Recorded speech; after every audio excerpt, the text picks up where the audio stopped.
Hello बच्चों, let's read the questions. The question tells if Mendel might have studied 7 pairs of characters in a pea plant with 12 chromosomes instead of 14, then the options are A. He could not discover independent assortment. B. He might have discovered linkage. C. He might have discovered crossing over. D. He might have not observed dominance. So let's study the key concept here. यहाँ पे जो हम key concept पढ़ने वाले हैं that is the success of Mendel's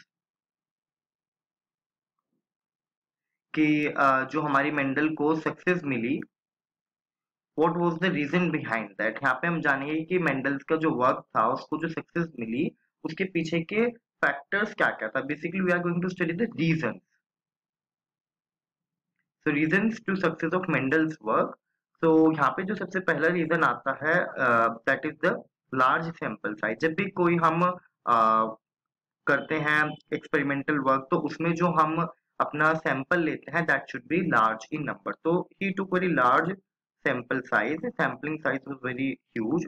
That's why he could observe so many traits and diversity, and he was able to, you know, set up the links कि अगर मुझे traits दिख रहे हैं तो आने वाली जनरेशन में कैसे दिखेंगे। बेसिकली लार्ज सैंपल साइज उसका था।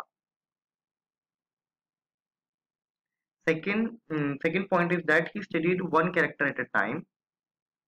उसने ऐसा नहीं कि बहुत सारे कैरेक्टर को एक साथ पढ़ लिया। One character at a time ही स्टडीड फर्स्ट एंड देन ही went to two characters furthermore. यानी कि पहले उसने एक कैरेक्टर से स्टार्ट किया एंड देन उसने सेकंड कैरेक्टर यानी कि दो कैरेक्टर को एक साथ स्टडी किया जिसको हम डाइहाइब्रिड क्रॉस बोलते हैं। तीसरा जो मेन रीजन था मेंडल की सक्सेस का जिसकी वजह से उसने इंडिपेंडेंट असॉर्टमेंट दिया था ये था कि जो हमारा पी प्लांट होता है it was by chance. We can say that Mendel was very lucky कि उसने पी प्लांट को चूज किया बिकॉज पी प्लांट के अंदर we know that 7 contrasting traits होते हैं। ऑलराइट, और 7 कॉन्ट्रास्टिंग ट्रेट में how many pea plant chromosomes, so how many chromosomes are there? There are 14 chromosomes. तो हैप्लॉइड में कितने हो जाएंगे? अगर मैं डिप्लॉइड कंडीशन की बात करूं तो 14 होते हैं, बट 7 किस में हो जाएंगे? In haploid condition. So 7 contrasting features are there in the pea plant, characters are there, और साथ ही उसके अंदर क्रोमोसोम होता है इन द हैप्लॉइड स्टेट। तो ही वाज वेरी लकी कि एक कैरेक्टर एक क्रोमोसोम पे प्रेजेंट था। It was by chance.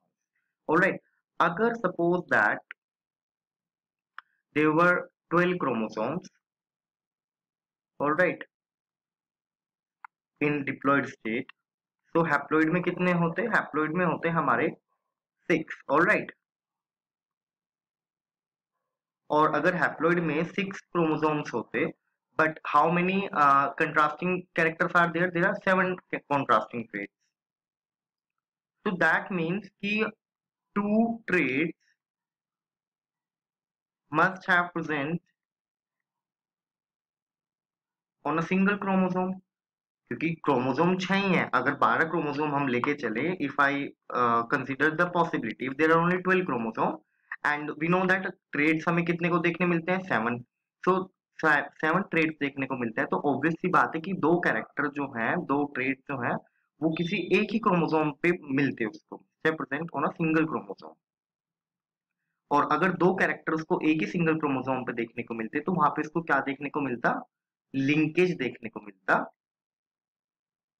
Because we know that कि जब दो कैरेक्टर के जो जीन्स होते हैं वो एक ही क्रोमोसोम पे पाए जाते हैं तो they show a linkage pattern. और लिंकेज में क्या होता है कि they will not be inherited independently. Instead of independent assortment they will show the linkage pattern and they will inherit as a single unit. Inherit to link genes जो है inherit as a single unit. तो हमारे question में हमें imagine करने को कहा है, प्रिडिक्शन करने को कहा है कि अगर ऐसा होता तो क्या होता। तो बेसिकली अगर 12 क्रोमोसोम होते हैं जो 14, तो जो मेंडल हमारे साइंटिस्ट थे he might have discovered linkage, उनको लिंकेज मिल जाता। So correct option to this question will be B.